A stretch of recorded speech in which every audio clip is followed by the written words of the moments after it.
নানা যান, মামা যান, সবাই নিচে আয়েন, দেখেন কেডা এসে। কত বড় ফাউল, ওখানে দাঁড়িয়ে ও চিৎকার চেঁচামেচি করছে। কি ব্যাপারটা কি? তুই ষাঁড়ের মতো চিল্লাচ্ছিস কেন বাড়ির সামনে দাঁড়িয়ে? কি হলো, তুমি এখনো যাও নাই? তোমাকে না বললাম ভেতরে যাও। আমি বাইকটা পার্ক করে। আসসালামু আলাইকুম। আপনি নিশ্চয়ই মামা, আপনার ব্যাপারে অনেক কিছু বলেছেন।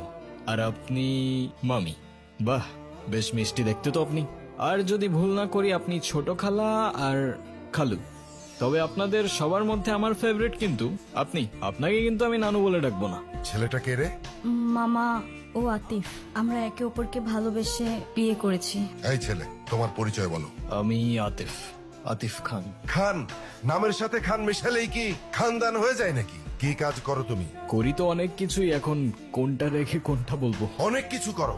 আচ্ছা ঠিক আছে, তুমি একটা বলো। এই তো আমি অনলাইনে। কি অনলাইনে কাজ করো তুমি? এই অনলাইনে তুমি কি করো? জুয়া খেলো নাকি মলম বিক্রি করো? আরে না না, ছি ছি ছি ছি ছি। আব্বা আব্বা, আমি আমার ভাগ্নিকে ঢাকায় পাঠিয়েছি কেন? লেখাপড়া করাতে, তাই না? ও বড় বড় ডিগ্রি নিয়ে আসবে, সনদ নিয়ে আসবে। ও কি এনেছে? হ্যাঁ এনেছে, একটা কিছু তো এনেছে। ও বাড়িতে একটা বনশিয়াল নিয়ে এসেছে। ছি। তুমি কিছু মনে করো না, আমার ছেলেটা ওর মায়ের মতো একটু বেশি রাগি, তাই মাঝে মধ্যে ওরে আমি হাফ পাগল বলি। দেখলেই বোঝা যায়। নানু ভাই, তোমরাই তো চেয়েছিলে আমি বিয়ে করিনি, তাহলে এখন কেন সরগর পাকাচ্ছ? হ্যাঁ, আমি তোমাদের পছন্দ মতো বিয়ে করিনি, তাই বলে আমার জামাইকে এইভাবে অপমান করবে? এটা কিন্তু একদম ঠিক হচ্ছে না নানু ভাই। বাদ দে তো, এইসব একটু একটু হয়। আয় নাচ জামাই রে, উপরে আয়। চলো। আসসালামু আলাইকুম। ওয়ালাইকুম আসসালাম। ভালোবাসার মানুষ তখনই সুন্দর যখন সে আমার আপন মানুষেরও ভালোবাসার মানুষ হয়। জীবনে বেঁচে থাকার জন্য খাবারের চেয়ে বেঁচে থাকার ইচ্ছেটাই বেশি দরকার। আর যদি সে বেঁচে থাকার ইচ্ছেটা কোনো এক মানুষের জন্য হয়ে ওঠে, তাহলে জীবনে ঠিক তাকেই রাখতে হয় যে সত্যিই থাকতে চায়। আরে কি করছেন আপনি? মাথা ঠিক আছে আপনার? পাগল নাকি আপনি? মরতে যাচ্ছিলেন কি জন্য? নাও, একে তো এত বড় একটা বোকামি করতে যাচ্ছিলেন, তার উপরে ড্যাব ড্যাব করে তাকিয়ে আছেন। ভ্যাম্পায়ার নাকি আমি? ডোন্ট ওয়ারি, রক্ত খাবো না আপনার। এক সেকেন্ড, একটু পানি খেয়ে নিই। Thank you. তবে এতটুকু জ্ঞান তো দিতেই পারি যে আপনার কষ্ট যতদিন আপনার ভেতরে চেপে রাখবেন না, সেটা বিষ হয়ে ভেতর থেকে আপনাকেই খেয়ে ফেলবে। এখন বলুন, এই বোকামিটা কেন করতে যাচ্ছিলেন? ডোন্ট ওয়ারি, আমি কাউকে বলবো না। আর বলার মতো তেমন কেউ নেইও আমার, না পরিবার না বন্ধু, শুধু আমি, আমার ক্যামেরা আর আমার ওয়াটার বটল। কি ভাবছেন আমাকে বললে আপনার লাভ ছাড়া ক্ষতি নেই? আর এমনও তো হতে পারে যে আপনার প্রবলেম শুনে আমি আপনাকে কোনোভাবে সাহায্য করতে পারি, রাইট? আমি প্রেগনেন্ট, ভালোবেসেছিলাম, বিশ্বাস করেছিলাম, কিন্তু ভাবিনি সে ভালোবাসা এইভাবে শাস্তি হয়ে ফিরে আসবে। আমি তালুকদার পরিবারের মেয়ে। আমাদের পরিবারের সমাজের নিয়ম না মেনে কিছু করে ফেলা মানে সবার কাছে একটা লজ্জা হয়ে যাওয়া। আমার পরিবার যারা বলে মেয়েরা হচ্ছে ঘরের সম্মান, আর তারা যখন জানবে আমি বিয়ের আগেই, কিচ্ছু বলবে না, শুধু চেয়ে থাকবে।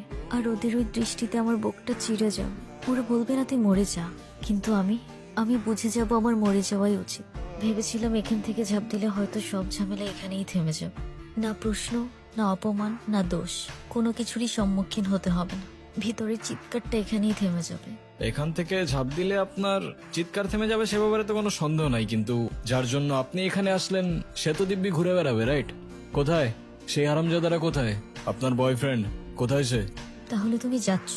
আমি এই সুযোগটা কোনোভাবে হাতছাড়া করতে চাচ্ছি না।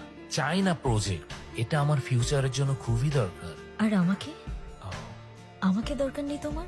তুমি কি একটাবারও ভেবেছো তুমি চলে গেলে এরপর কি হবে? আচ্ছা, তুমি জানো যে আমি তোমার জন্য কি ভাবি না ভাবি, কিন্তু আমি যদি এখন বিয়ে ঠিয়ে করি তাহলে আমার সব গুলিয়ে যাবে। তার মানে আমি সব গুলিয়ে দিচ্ছি? তুমি কেন বুঝতে চাচ্ছ না? আমি যদি 6টা মাস সবকিছু ভালোভাবে হ্যান্ডেল করি তাহলে আমরা একটা স্টেবল লাইফ পাবো। আমরা? তুমি তোমার লাইফটা গুছাচ্ছ, সেখানে আমি কোথাও নেই। রাফিজ, আরে প্লিজ তুমি তোমার পরিবারকে নিয়ে একটাবার আমার মামার সাথে কথা বলো। তোমার এক্ষুনি বিয়ে করতে হবে না, তুমি যা করো চায়না থেকে এসেই করো।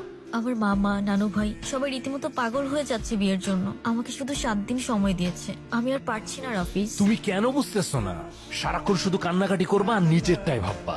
একটু আমারটা ভাবতে শিখো। ব্যাটারি। যদিও আমি এর বিপক্ষে, কিন্তু আপনি চাইলে তো। একজন মায়ের পক্ষে নিজের সন্তানকে মেরে ফেলা এতটা সহজ না। তার হৃদস্পন্দন, তার প্রাণ এখন আমার শরীরে। আমি কিভাবে থামিয়ে দিব সে প্রাণ? বুঝলাম। আর তাই তো সেই প্রাণের সাথে সাথে নিজের প্রাণটাও থামিয়ে দিচ্ছিলেন, রাইট? হ্যাঁ, চেয়েছিল, কারণ আমি নিজের পাপের